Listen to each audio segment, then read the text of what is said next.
মুসলমান কারে জিজ্ঞাসা করে দাড়ি কাটেন? কার পরামর্শে দাড়ি কাটেন? কারে জিজ্ঞাসা করে রঙিন টেলিভিশনে আমনের ঘরের বউ বেটি প্রতিদিন নর্তকীর ছবি দেখে, টেলিভিশনে নাটক সিনেমা দেখে, আপনার ছেলেটা সারাদিন মোবাইলের ছবি দেখে, আপনি সুদের টাকা গুনেন, হারাম টাকা গুনেন, ওজনে কম দেন।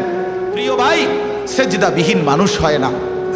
যে কপালে সেজদা নাই সে মানুষ না, সে জানোয়ার।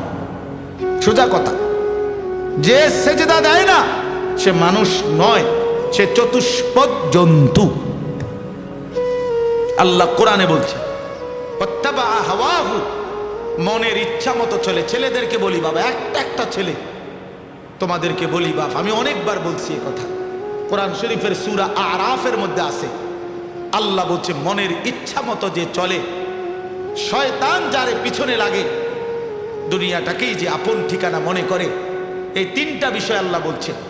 এক নাম্বার, যে শয়তান যাকে অনুসরণ করে, দুনিয়াটাকেই যে ঠিকানা মনে করে, এবং